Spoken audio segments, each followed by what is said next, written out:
I'd like to invite one more speaker to the stage, Marcus Green.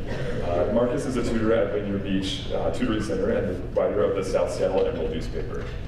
He was recently awarded the 2015 Crosscut Courage Award in recognition for his work within the Seattle community. Please welcome Marcus to the stage.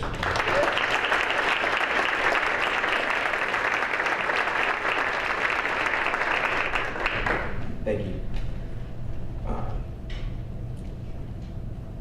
My name is Marcus Harrison Green, as you guys now know. I'm a journalist with a nonprofit media outlet called the South Seattle Emerald. So shameless plug. It covers the south end of Seattle. And I'm more than guessing that it's because of my profession that they asked me to speak today. As we know, with the state of journalism, most journalists are used to begging for money.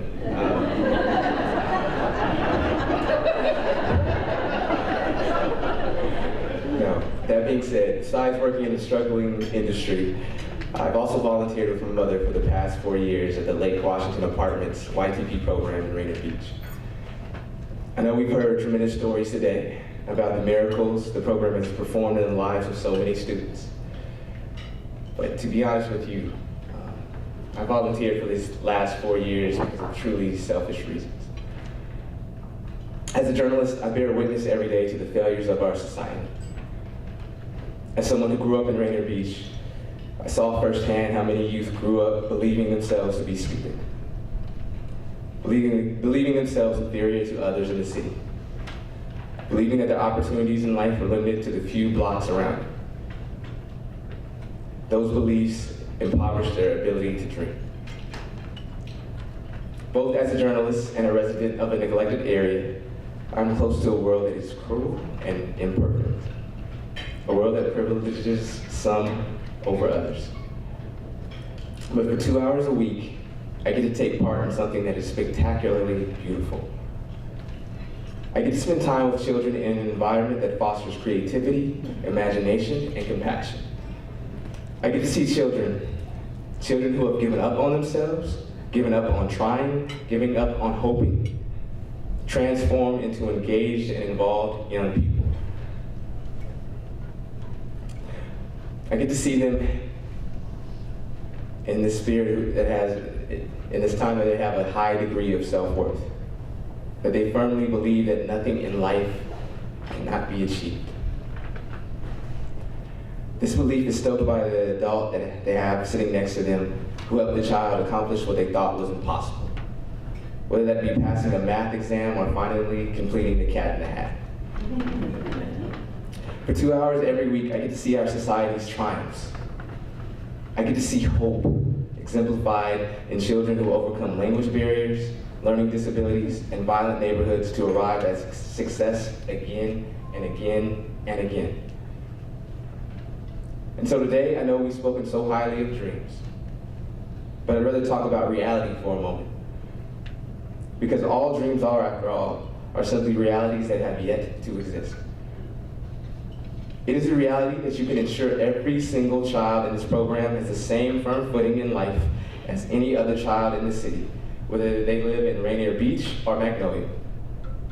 It is a reality that today you can assist this program in providing opportunities for children to fulfill their promise.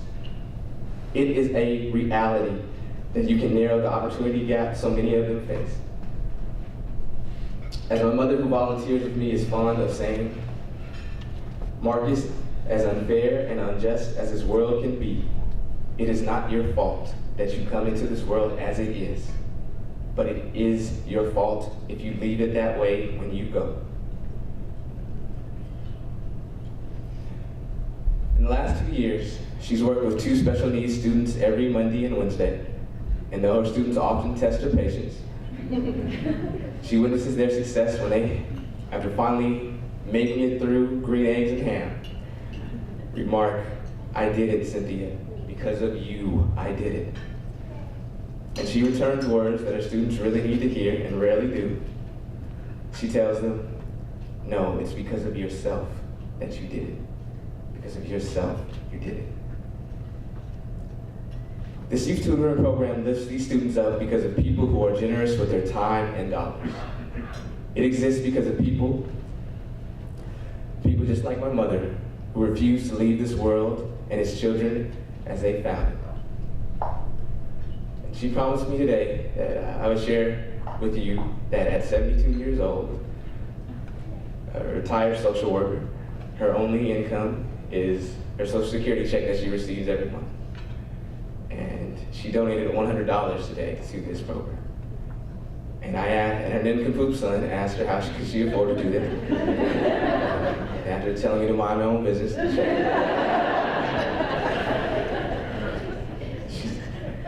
she then said, how can I afford not to, Marcus? How can I afford not to? I ask that you join her today in not leaving this world, our children, as we found them. And I ask you to please give today.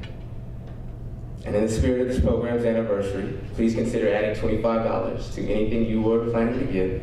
I know everybody here was planning to give something. So I just wanted to say thank you for your time, and here's to another 25 productive, life-changing years of the youth tutoring program. Thank you very much.